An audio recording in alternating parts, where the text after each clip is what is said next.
Good morning students. हम पढ़ रहे हैं अकाउंटिंग प्रिंसिपल्स। लास्ट क्लास में भी हमने 3 अकाउंटिंग प्रिंसिपल्स पढ़े थे।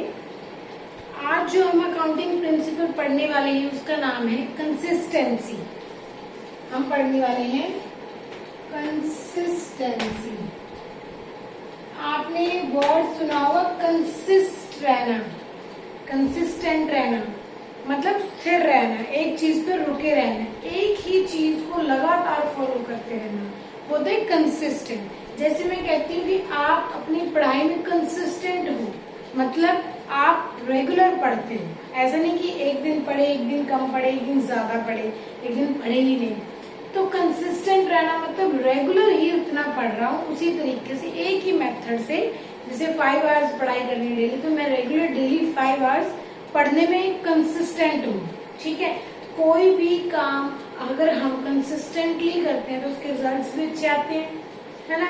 तो कंसिस्टेंट का मतलब एक चीज को लगातार एक ही मेथड से करते रहना, उसमें रेगुलर रहना। ठीक है, अब हमारे अकाउंटेंसी के अंदर कंसिस्टेंट किस चीज के लिए रहना है, कहाँ यूज हो रहा है कंसिस्टेंसी प्रिंसिपल।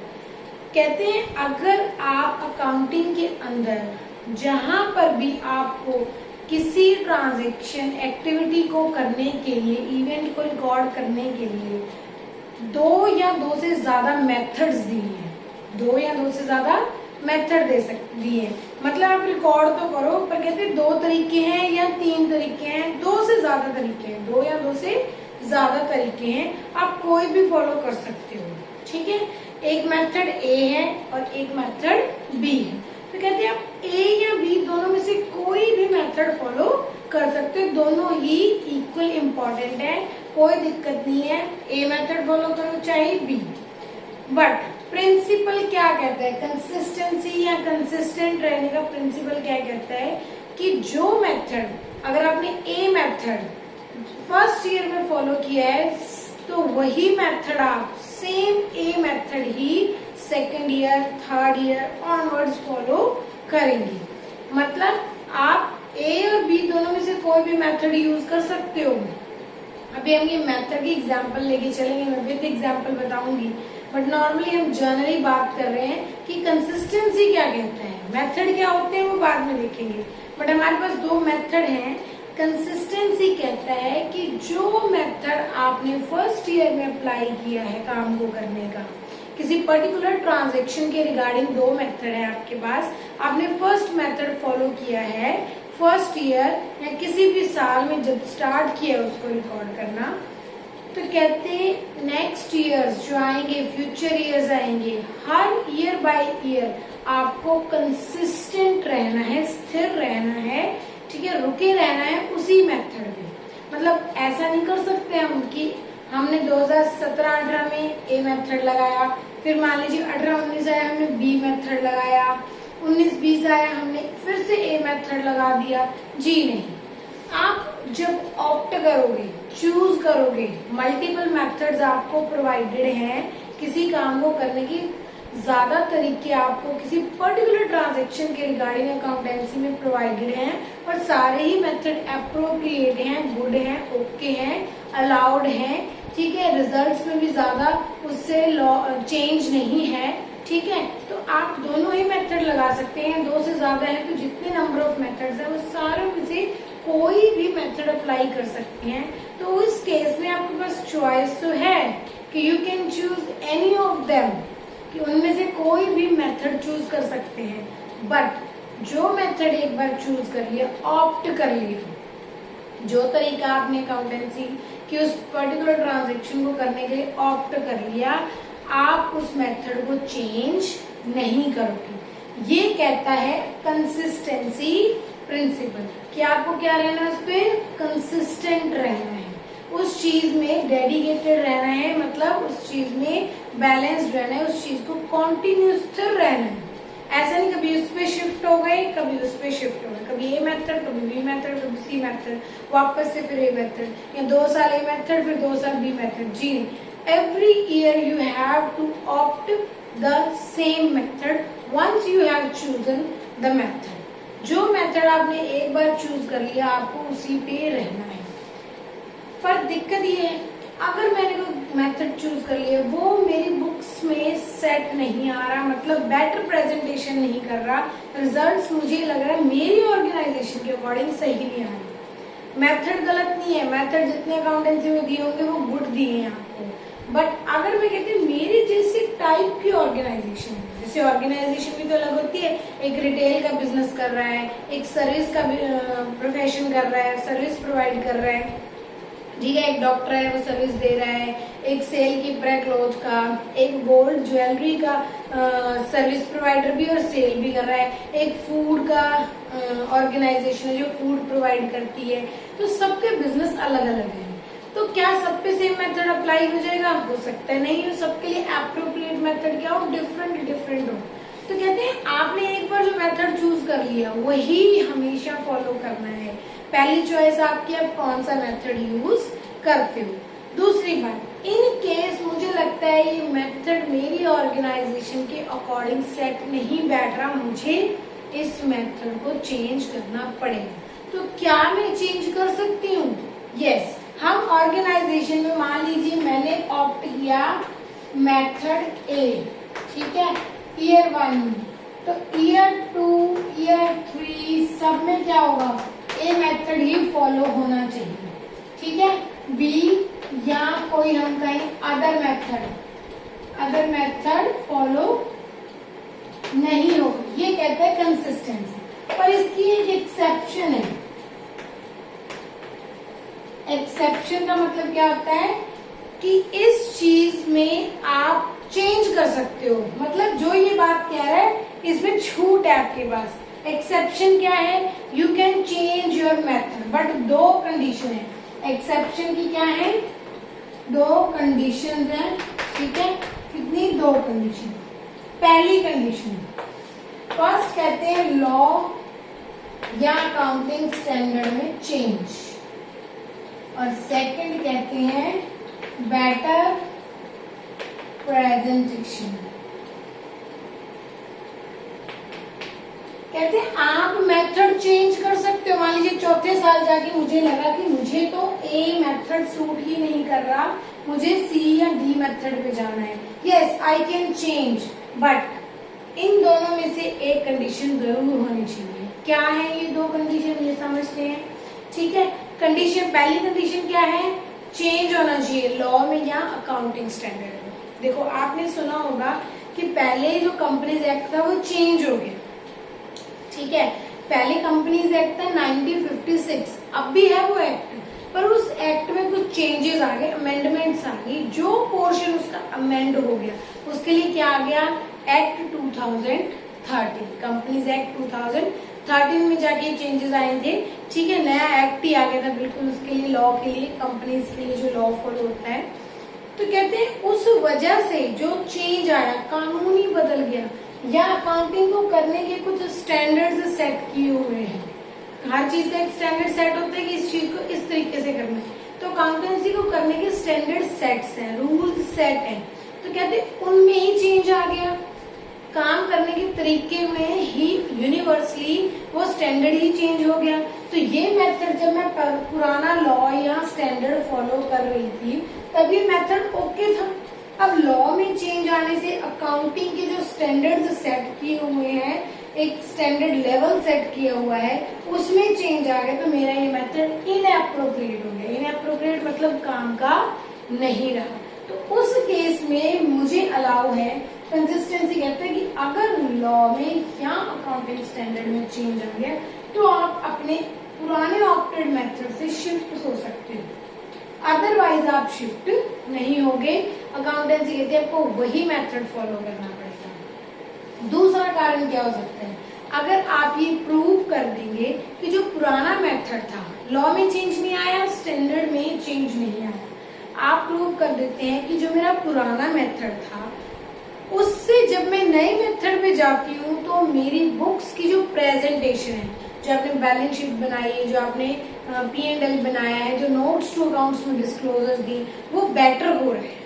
मतलब पढ़ने वाले को, मेरी बुक्स को देखने वाले को, मेरी बैलेंस शीट को या मेरी जो फाइनेंशियल स्टेटमेंट्स है को रीड करने वाले को क्या हो रहा है, बेटर प्रेजेंटेशन मिल रही है, मैं बेटर प्रेजेंट कर पा रही हूँ, ठीक है। तो प्रेजेंटेशन ज्यादा ट्रू एंड फेयर व्यू हो रहा है, बेटर हो रही है, मतलब पिछली प्रेजेंटेशन से नई प्रेजेंटेशन इंप्रूव हो रही है। तो उस केस में मैं मेथड चेंज कर सकती हूँ अपनी मर्जी से कि मुझे वो मुश्किल लग रहा है या बहुत दिन हो गए मैं बोर हो गई। अदरवाइज इन कारणों से मैं मेथड को चेंज नहीं कर सकती। जो मेथड एक बार लगा लिया मुझे उसमें कंसिस्टेंट रहना पड़ेगा हर साल, एक्सेप्ट अगर लॉ में या स्टैंडर्ड में चेंज आए तो मैं चेंज कर सकती हूँ, या दूसरा कारण बेटर प्रेजेंटेशन होती है तो मैं चेंज कर सकती हूँ। कौन देखता है हमारी बुक्स, अगर हमारी बुक्स पब्लिक है, जैसे कि फाइनेंशियल स्टेटमेंट्स बड़ी कंपनियों की पब्लिक होती हैं, आप गूगल पे चेक कर सकते हैं। जैसे रिलायंस की बैलेंस शीट 2019-20 की देखना चाहें तो वो कब पब्लिक होती है, अगर पब्लिक उसमें इंटरेस्टेड हो। कैसे इंटरेस्टेड हो, रिलायंस के शेयर्स खरीदने हैं, रिलायंस के डिबेंचर्स खरीदने हैं, म्यूचुअल फंड में जो लगा रहे हैं उसमें रिलायंस के शेयर्स भी हैं। तो उस केस में हमें क्या है, उनकी बैलेंस शीट देखनी पड़ेगी कि लोन ज्यादा तो नहीं है, क्योंकि एकदम कंपनी डूब जाती है। सत्यम का केस ऐसे हुआ था, एक कंपनी थी, बहुत हैवी प्रॉफिट्स दिख रहे थे, बाद में वो कंपनी डूब गई। एक हजार का शेयर 5 रुपए का रह गया, मतलब किसी ने 10 शेयर खरीदे 10,000 के तो 50 रुपए रह गई उनकी वैल्यू रात में।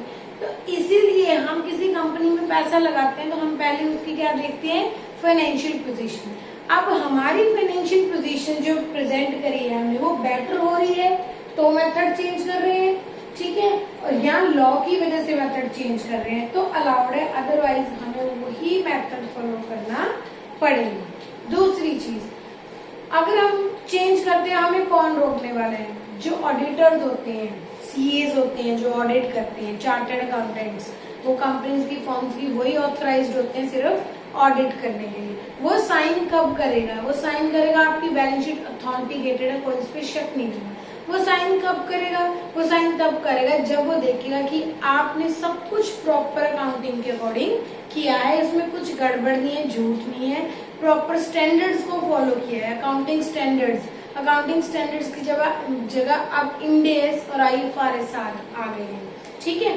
तो वो भी डिस्कस करेंगे लेटर ऑन क्या होते हैं इंड एस IFRS। तो जब सीए साइन करेगा कि प्रॉपर है तो वो देखिए क्या आप मेथड लगाने में कंसिस्टेंट है। मेथड चेंज कर रखा होगा, लास्ट ईयर की बैलेंस शीट देखेगा, करंट ईयर की फाइनेंशियल अकाउंटिंग देखेगा आपकी, तो अगर आपने उसमें चेंजेस मेथड वो मर्जी से चेंज कर रखा है वो उसका कारण पूछेगा, रीजन पूछेगा, अदरवाइज उसको वो ऑथेंटिकेट नहीं करेगा। रीजन पूछेगा, रीजन दोनों में से एक है लॉ में चेंज या बेटर प्रेजेंटेशन है, देन वो उस पर साइन कर देगा और चीजों को चेक करके, अदरवाइज वो कारण पूछेगा। अगर ये कारण नहीं है तो आप कोई भी और कारण दे रहे हो तो वो जस्टिफाइबल नहीं है, आपको पुराना मेथड ही फॉलो करना पड़ेगा। क्लियर? तो कंसिस्टेंसी कॉन्सेप्ट क्या कहता है, जो मेथड आप फॉलो कर रहे हो स्टार्टिंग में जो आपने ऑप्ट किया है, चूज किया है, आपको वही फॉलो करना है ईयर बाय ईयर। सिर्फ 2 केसेस में आप मेथड चेंज कर सकते हो। कौन से 2 केसेस, अगर लॉ में चेंज हो गया और आपका पुराना मेथड उसके साथ कंसिस्टेंट नहीं है, मैच नहीं हो रहा, सेट नहीं बैठ रहा, तो आप क्या करोगे, लॉ में चेंज या स्टैंडर्ड में चेंज की वजह से चेंज कर लोगे। दूसरा, आप अगर बेटर प्रेजेंटेशन आ रही है उस केस में चेंज कर सकते हो, अदरवाइज आप चेंज नहीं कर सकते। अब हम एग्जाम्पल लेते हैं, मेथड्स में हमेशा स्टॉक वैल्यूएशन और डेप्रिसिएशन की मेथड्स लिए जाते हैं। मैं स्टॉक वैल्यूएशन जो है वो आपको ना तो 11th के सिलेबस में है ना वो 12th, वो आपको सीए के सिलेबस में है या बीकॉम में है, और डेप्रिसिएशन आपको 11th में है। तो मैं इसके लिए जो एग्जाम्पल लेने वाली हूँ वो डेप्रिसिएशन की एग्जाम्पल लेने वाली हूँ कि डेप्रिसिएशन के 2 मेथड हैं, तो उन दोनों मेथड में से आप कौन सा चूज करते हो, क्या दूसरे पे शिफ्ट कर सकते हो, नहीं करते, क्यों नहीं करते हैं, तो क्या ये 2 कारण में ही कर सकते हैं, ठीक है।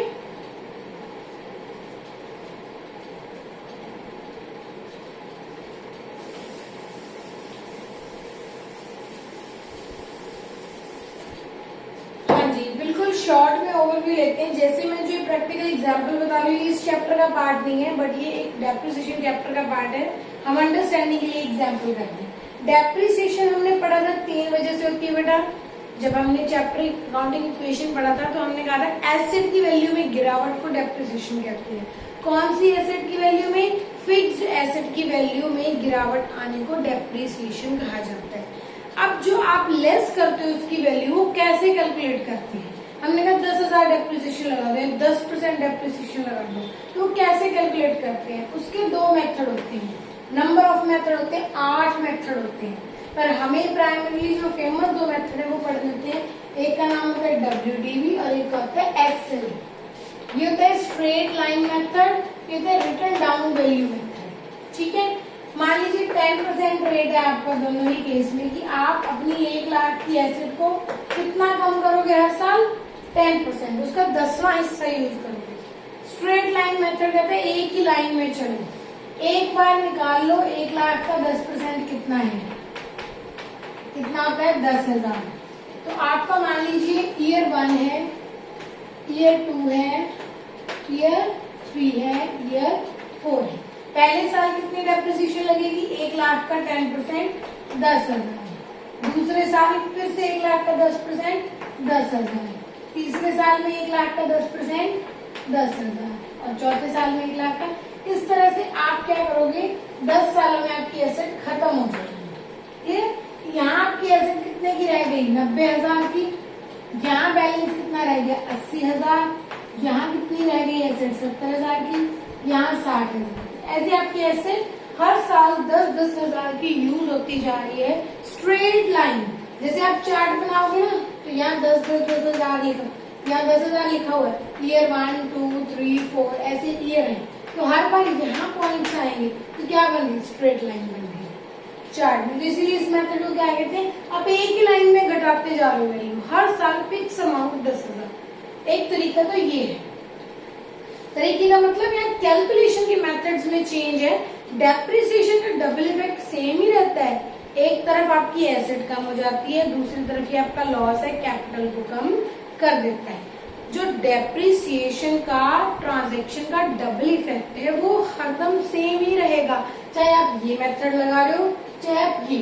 बस फर्क क्या पड़ेगा? इसमें अमाउंट अलग निकलती है डेप्रिसिएशन की, इसमें अमाउंट अलग निकलती है। अब आपको चॉइस है आपके पास कि आप चाहे ये चूज कर लीजिए चाहे ये चूज कर लीजिए। कंसिस्टेंसी कहता है कि जब 2 या 2 से ज्यादा मेथड अवेलेबल है, हर साल ये चूज कर लिया यहाँ पे तो हर साल यही मेथड चलेगा, अगर ये चूज कर लिया तो हर साल यही मेथड चलेगा। ये क्या कहते हैं? ये कहते हैं जो वैल्यू बच के आई उस पर डेप्रिसिएशन लगाना है। जैसे पहले साल रेट यहाँ भी 10% है, पहले साल 1 लाख का 10% 10,000, एसेट कितने की रह गई? 90,000 की। अब दूसरे साल कहते हैं return down value, return down मतलब घटने के बाद जो एसेट बच गई उसका 10%।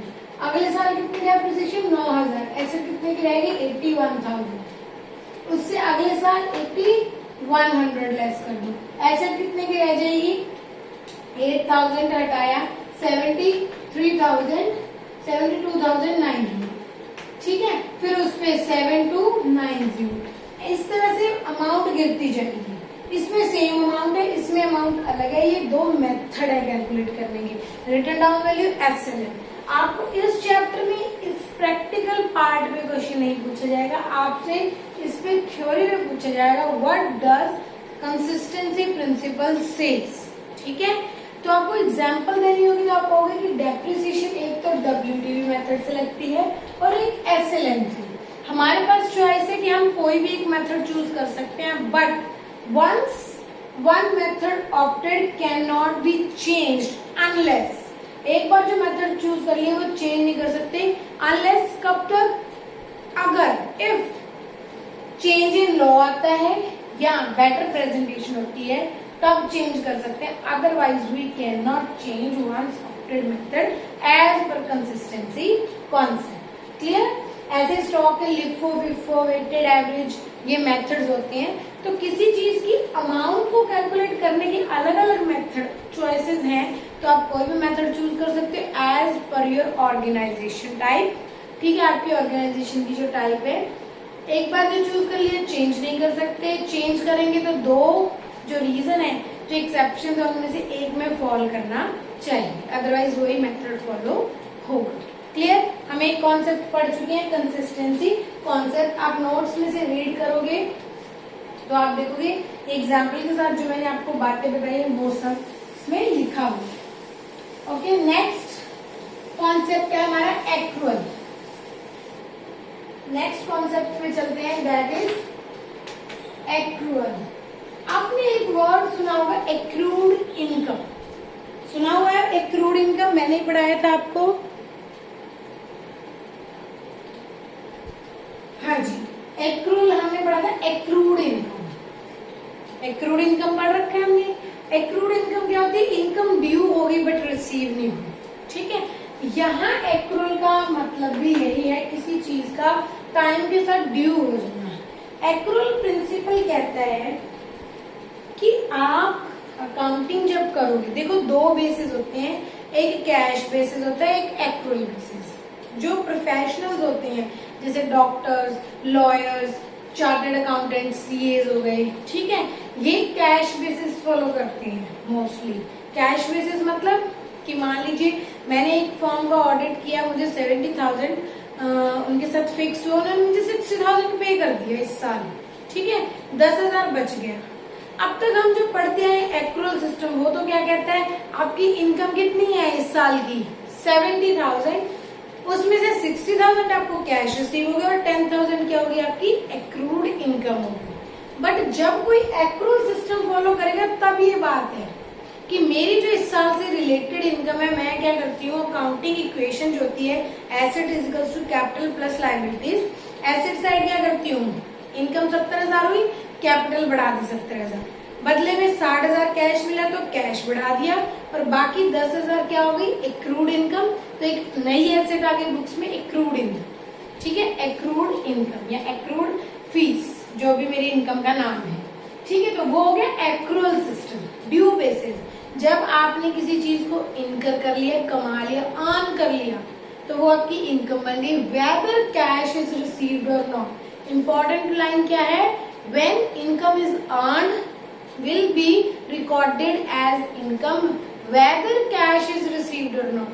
बदले में चाहे उसका कम कैश मिला, चाहे नहीं मिला, चाहे ज्यादा मिला, चाहे बराबर मिला, वो बाद की बात है। कम मिला या नहीं मिला एक्रूड हो जाएगा, ज्यादा मिल गया क्या हो जाएगा एडवांस इनकम हो जाएगी। बट इनकम पोर्शन कितना होगा, जितना मैंने अर्न कर लिया, जितने रुपए का मैंने इस साल में काम कर दिया। ऐसे ही खर्चे में होता है, मैं कहूंगी जितना मैंने इस साल खर्च कर दिया, मान लीजिए मैंने क्या किया, स्टेशनरी की शॉप से 10 कॉपी इस साल मंगवाई और यूज कर ली, ठीक है, मैंने 12 महीने बिल्डिंग यूज करी, रेंट ड्यू हो गया, बिल्डिंग यूज कर ली।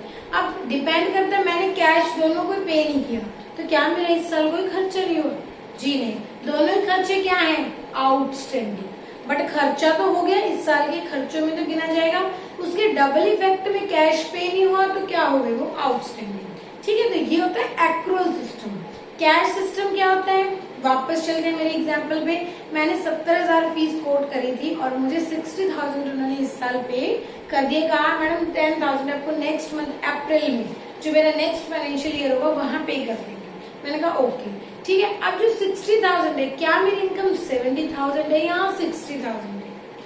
तो कहते अगर आप एक्रूअल फॉलो कर रहे हो तो 70 है, बट अगर आप एक्रूअल फॉलो नहीं कर रहे, कैश सिस्टम फॉलो कर रहे हो, तो आपकी इनकम कितनी है 60,000। सीधी सी बात है, डॉक्टर्स भी ऐसा ही करते हैं, सीएस भी ऐसा ही करते हैं, और आपके जो और प्रोफेशनल जैसे लॉयर हो गया या आपका आर्किटेक्चर हो गया, जो भी प्रोफेशंस में है, ठीक है, वो क्या करते हैं कैश बेसिस फॉलो करते हैं। जितना पैसा आ गया वो इनकम है, जितना कैश चला गया वो खर्चा है, डायरेक्ट सिस्टम रखते हैं, ठीक है। लेकिन इनके अलावा जो traders, manufacturers, retailers, business organisation होती हैं, बिजनेस होती हैं, जो प्रोफेशन के लिए तो आपके पास डिग्री चाहिए, बट बिजनेस के लिए तो आपको 12th पास होना चाहिए और आपके पास दिमाग होना चाहिए, ठीक है। तो बिजनेस माइंड वाले क्या करते हैं, बिजनेस रन करते हैं तो एक्रूअल फॉलो करते हैं, उनके लिए एक्रूअल मैंडेटरी होता है। तो एक्रूअल सिस्टम क्या कहता है कि आप ड्यू बेसिस पे ट्रांजेक्शन को रिकॉर्ड करेंगे, वेदर कैश इज रिसीव्ड और नॉट, इनकम अर्न कर ली, उसके लिए रिसीव वर्ड लगता है, वेदर चाहे कैश मिला है चाहे नहीं, इनकम अर्न कर ली, इनकम बन गई, आप उसको एज अ इनकम रिकॉर्ड करोगे। अगर आपने एक्सपेंस इनकर कर लिया, will be recorded as expense for that year, whether cash is paid और नॉट, चाहे बदले में आपने कैश पे किया हो चाहे ना किया हो। ये जो कैश बेसिस और एक्रूअल बेसिस है, जिसको बोला जाता है बेसिस ऑफ अकाउंटिंग, कि आप अकाउंटिंग दोनों में से किस टाइप से कर रहे हो, कैश सिस्टम को फॉलो कर रहे हो या एक्रूअल सिस्टम को फॉलो कर रहे हो। इस पे आपके पास चैप्टर भी है, तो उसमें थ्योरी चैप्टर है, यही बताया गया कि प्रोफेशनल्स कैश बेसिस फॉलो कर रहे हैं, बाकी सब एक्रूअल फॉलो कर रहे हैं, उसके एडवांटेज डिसएडवांटेज बताए गए। तो एक्रूअल कॉन्सेप्ट क्या कहता है, एक्रूअल प्रिंसिपल क्या कहता है कि जब आप एक्रूअल फॉलो कर रहे हो, ठीक है, जब आप एक्रूअल फॉलो कर रहे हो तो आप ड्यू बेसिस पे अपने एक्सपेंसेस और इनकम्स को रिकॉर्ड करते हो। आप ये नहीं देखते कि पूरा कैश मिला या नहीं मिला, पूरा कैश पे किया या नहीं, उसको आप अपना खर्चा इनकम नहीं मानते, कैश पेमेंट और कैश रिसिप्ट को एक्सपेंस इनकम नहीं मानते। आप बाद में कंपेयर करते हो, जो आपका खर्चा अगर ज्यादा पे हो गया तो एक्सेस प्रीपेड है, कम पे हुआ तो कम वाला पोर्शन डेफिसिट आपका आउटस्टैंडिंग है।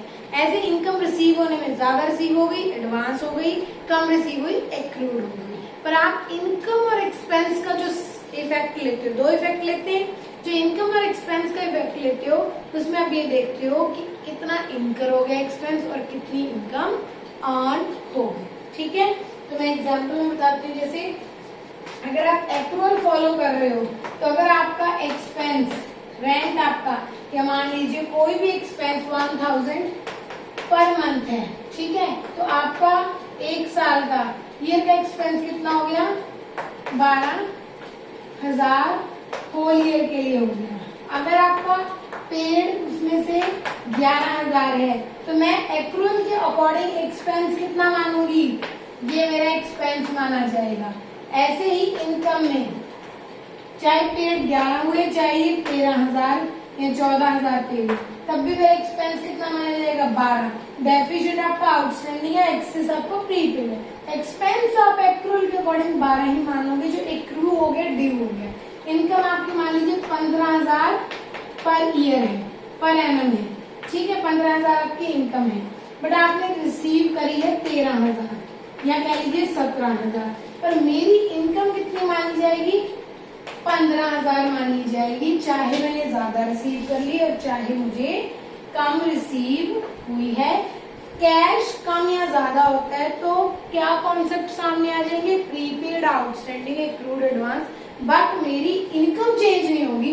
कभी मैं कहूंगी 13,000 है या 17,000 है, मैं कहूंगी इनकम 15 है, रिसीव 13 हुई है, 2 एक्रू है, या रिसीव 17 हुई है, 2 एडवांस है। मैं कहूंगी खर्चा 12,000 ही है, पे 11 हुआ है तो 1,000 आउटस्टैंडिंग है, पे 14,000 हुआ तो 2,000 प्रीपेड है।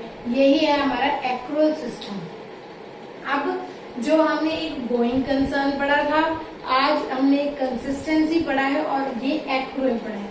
ये 3 अजम्पशन तो फंडामेंटल होती है, मतलब मानो या ना मानो हम ये मान रहे हैं कि आपने इनको माना हुआ है, ठीक है, मतलब कि हम ये मान के चल रहे हैं कि ये फॉलो हो रही है। अज्यूम, अजम्पशन वर्ड आ रहा है, अज्यूम करके चल रहे हैं कि इनको आप फॉलो कर रहे हो। इनको फॉलो करने का मतलब कि आप अपने मेथड्स में कंसिस्टेंट हो, जो मेथड लगा रहे हो वही लगाते रहोगे। दूसरा, आप एक्रूअल सिस्टम फॉलो कर रहे हो, कैश सिस्टम फॉलो नहीं कर रहे हो, और आपकी कंसर्न इस साल ऑर्गेनाइजेशन जो है वो गोइंग है, बंद होने वाली नहीं है। ये 3 कॉन्सेप्ट ऐसे हैं जो फंडामेंटल है, माने जाते हैं कि बिजनेस में फॉलो हो रहे हैं। कब इनके बारे में लिखेंगे, अगर ये फॉलो नहीं हो रहे, ठीक है, अगर इनमें से कोई भी कॉन्सेप्ट या तीनों कॉन्सेप्ट फॉलो नहीं हो रहे तो इनके बारे में स्पेसिफिकली मेंशन किया जाएगा कि अगले साल हमारी ऑर्गेनाइजेशन गोइंग नहीं है, या हम इस साल कंसिस्टेंसी नहीं अपना रहे, मतलब हम मेथड चेंज कर रहे हैं, या हम एक्रूअल सिस्टम फॉलो नहीं कर रहे, इस साल कैश सिस्टम फॉलो कर रहे हैं। ये 3 असम्पशन फंडामेंटल है। अगर कुछ नहीं लिखा तो चेक करने वाला या नया अकाउंटेंट मान के चलेगा एक्रूअल फॉलो हो रहा है, कंसर्न गोइंग है और तीसरा मेथड्स आपके कंसिस्टेंट हैं, जो मेथड पहले लगा वही इस बार लगने वाला है। अगर कुछ मेंशन है इनके बारे में तो मतलब इनमें चेंज है, ये फॉलो नहीं होगी। क्लियर बेटा? हमारे एक दो छोटे छोटे 2-3 कॉन्सेप्ट बचे हैं, नेक्स्ट क्लास में हमारे कॉन्सेप्ट प्रिंसिपल्स कंप्लीट हो जाएंगे। IFRS को हम बाद में करने वाले हैं, वो अभी हम उनको कंपेयर नहीं करने वाले, ठीक है। इसके बाद हम जो बड़ा चैप्टर हमारा मेन इंपॉर्टेंट चैप्टर है, जिसपे हम ज्यादा टाइम लगाते हैं, जर्नल एंट्री प्रैक्टिकल अप्रोच वाला चैप्टर है, वहां से स्टार्ट हो जाएंगे। ये कॉन्सेप्ट का चैप्टर खत्म होते ही इस चैप्टर के पूरे पोर्शन में हम कॉन्सेप्ट्स पढ़ेंगे, देन हम स्टार्ट करेंगे जर्नल एंट्री। आज हमने 3 कॉन्सेप्ट अपने 2 कॉन्सेप्ट पढ़े हैं। कौन कौन से? फंडामेंटल अजम्पशन 3 में से 2 पढ़ी है। गोइंग पहले पढ़ चुके थे, जो कहती है बिजनेस चलता रहेगा फॉर एवर, फॉर अनफॉरसीन फ्यूचर तक, जहां तक हमने भविष्य नहीं देख रखा वहां तक चलता रहेगा, मतलब 100 साल, 200 साल, 500 साल, 1000 साल, ठीक है। गोइंग ये कहती है। उसके बाद कंसिस्टेंसी कहती है कि जो मेथड मैं इस साल फॉलो कर रही हूँ नेक्स्ट ईयर भी मैं वही फॉलो करने वाली हूँ, अनलेस चेंज हो जाता है law, change in law, accounting standard में चेंज आता है तो नहीं फॉलो करूंगी, या दूसरा कारण बेटर प्रेजेंटेशन आती है तो चेंज करूंगी मेथड। तीसरा हमने पढ़ा एक्रूअल, जो कहते हैं ड्यू बेसिस पे खर्चों को रिकॉर्ड करो। ड्यू बेसिस पे जैसे आपकी इनकम अर्न होती है, खर्चा इंकर होता है, वैसे रिकॉर्ड करो। कैश रिसीव हुआ है या नहीं हुआ, वेदर कैश पेड और नॉट फॉर एक्सपेंस, आप उसको साइड में रखोगे, कैश बेसिस फॉलो नहीं करोगे। तीनों फंडामेंटल असम्पशन मानी जाती हैं कि फॉलो हो रही हैं। जब फॉलो नहीं होंगी उस केस में मेंशन किया जाएगा कि ये फॉलो नहीं हो रही है। क्लियर? किसी को डाउट है मैसेज पे पूछ सकते हैं, अदरवाइज हम अपने लाइव सेशन में इनको रिवाइज करने वाले हैं। Clear? Thank you, have a nice day.